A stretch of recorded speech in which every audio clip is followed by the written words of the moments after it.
আমি সেনাবাহিনী বা দেশের স্বার্থের বিরুদ্ধে কোনো কাজ করি নাই, আমার কোন বিদেশি রাষ্ট্রের পক্ষে কাজ করে, এটা কিন্তু দেশদ্রোহিতা। আমি এমনি চোর ধরতেছি, তাকে শাস্তি দিচ্ছি, মৃত্যুদণ্ড দিচ্ছি, কিন্তু বাহিনী প্রধান নিজে যে দাসখত সই করে আসতেছে এবং এসে অন্য দেশের পক্ষে কাজ করতেছে, এটা তো গ্রহণযোগ্য না। এইগুলো সবই কিন্তু হিসাবে নিতে হবে এবং বাহিনীকে কলঙ্ক মুক্ত করতে হবে, তাহলেই আমরা কিন্তু ভবিষ্যতে উন্নতির দিকে যেতে পারবো। সশস্ত্র বাহিনীর যারাই অপরাধী আছে আর অবসর যাবে না, অন্য সবাইকে যেভাবে বরখাস্ত করা হয় বরখাস্ত করতে হবে। কোনো অন্যায় না করে, অপরাধ না করে মানুষের পেনশন আটকে রয়েছে। এই যে হাসিন বলে, হাসিনের মতো অনেক যাদের পেনশন আটকে, তাদের পেনশন লিখিত আদেশে, কোন রকম আদেশ ছাড়া, এবং আমার পিএনজি করার সময় পেপার বের করছে যে আমার প্লট বাতিল করবে, আমার হ্যান্ড করবে, পেনশন বন্ধ করবে। Look at their audacity. তারা অপরাধীদেরকে প্রোটেকশন দিচ্ছে ডান বগল বাম বগল আর দুই পায়ের মধ্যে, আর আমাকে বলতেছে আমার ফ্ল্যাট বাতিল করবে, আমার পেনশন বন্ধ করবে। এই ধরনের বাংলাদেশের কিন্তু বিচার ব্যবস্থাটা এইভাবে রিভার্স হয়ে গেছে সশস্ত্র বাহিনী। আর জনসাধারণের ধারণা যে সশস্ত্র বাহিনী একটা শৃঙ্খলা, মানে ওর বাবা ওইদিকে তাকানো যাবে না, বাট ভিতরে কিন্তু ছোট বাহিনীগুলোতে আরো বেশি অপরাধ হয়। এয়ারফোর্স, নেভি, এয়ারফোর্স সব থেকে ছোট, সেখানে একটা ফ্যামিলি, একটা রাত চলে। নেভিতেও এরকম একটা পরিবারতন্ত্র চলে, বাহিনীর প্রধান যা খুশি তাই করতে পারে, কেউ কোনো নজরদারি নাই। সেনাবাহিনী একটু বড় হওয়াতে মানুষ জেনে যায় এবং অপরাধটা আগে কম ছিল, বাট এখনো একই পর্যায়ে অপরাধ। আগে অফিসাররা দুর্নীতি করতো, এখন অফিসাররাও দুর্নীতি করে, তার ওয়াইফরাও দুর্নীতি করে। বাহিনী প্রধানদের ওয়াইফদের নামে ব্যাপক দুর্নীতির অভিযোগ, এইভাবে এখনো চলতেছে। এই সরকার, এই ইন্টারিম সরকারের সময় তারা ব্যাপকভাবে কাজ চালিয়ে যাচ্ছে। আগে কিছুদিন বন্ধ ছিল অগস্ট মাসের পরে, আবার এই ডিসেম্বরের পর থেকে আবার মানে আজান দিয়ে, যেটাকে বলে আজান দিয়ে, তারা দুর্নীতি করতেছে, বড় বড় প্রজেক্ট হাতে নিচ্ছে এবং এগুলো করতেছে।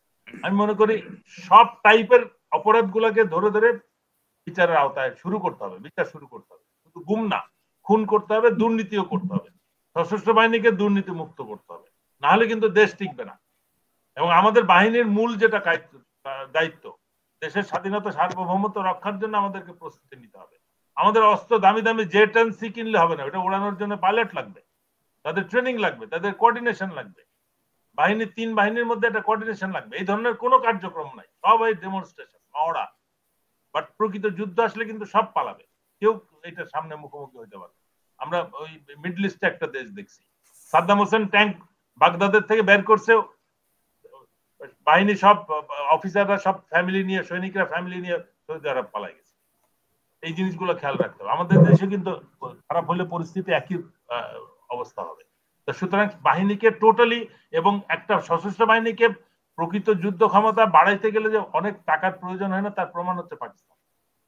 আমাদের থেকে তো অর্থনৈতিক অবস্থা তাদের খারাপ, তাদের অ্যাটম বোমা আছে, তাদের তিন বাহিনীর যেটা আছে সেটা শুধু পাকিস্তান না, দক্ষিণ এশিয়া না, পুরা এশিয়ার মধ্যে এবং পৃথিবীর মধ্যে একটা উদাহরণ সৃষ্টি করছে। এত সীমিত অর্থের মধ্যে তারা পারছে কি করে? তাদের ওই ডিটারমিনেশন আছে, তাদের প্রফেশনালিজম আছে। আর আমরা গত 53 বছর ধরে শুধু গালি দিই মানুষ, যারাই হাসিনার বিরুদ্ধে কথা বলে তাদেরকে পাকিস্তানে চলে যেতে বলে, তাদের কেউ কিন্তু পাকিস্তান যায় নাই। কিন্তু যারা স্বাধীনতা সার্বভৌমত্বের ঠিকাদার ছিল, তারা সব ভারতে গেছে, ওখানে বসে বসে দেশের বিরুদ্ধে ষড়যন্ত্র করতেছে এবং যত অপকর্ম তারা এখনো চালায় যাচ্ছে। এই জিনিসগুলো বন্ধ হবে যদি সশস্ত্র বাহিনী ঠিক হয়। এই জন্য আমি বলতেছি যে বেসিক মানে মূল মেরুদণ্ডটা সশস্ত্র বাহিনী, এদেরকে দুর্নীতি মুক্ত করতে হবে, এদের অপরাধীদেরকে বের করতে হবে। বাহিনীর সৈনিকরা তো ভালো, 99.9% অফিসার সৈনিকরা সৎ, দেশপ্রেমী, কিন্তু শুধু কমান্ড লেভেলের অপরাধীদের জন্য পুরো বাহিনীটা অকার্যকর হয়ে গেছে, অপদার্থ হয়ে গেছে। এদেরকে এখন হিসাবে নিয়ে আসতে হবে। এই জিনিসটা যদি আমরা না পারি, তাহলে কিন্তু আমরা কিন্তু কতদিন অন্য সবকিছু, সব দুর্নীতি মুক্ত, সব সংস্কার করলে কোনো লাভ হবে না, সশস্ত্র বাহিনী যে অবস্থায় আছে সেটা যদি। এই ব্যাপারটাতে আমি মনে করি আমাদের কঠোর দৃষ্টি দিতে হবে।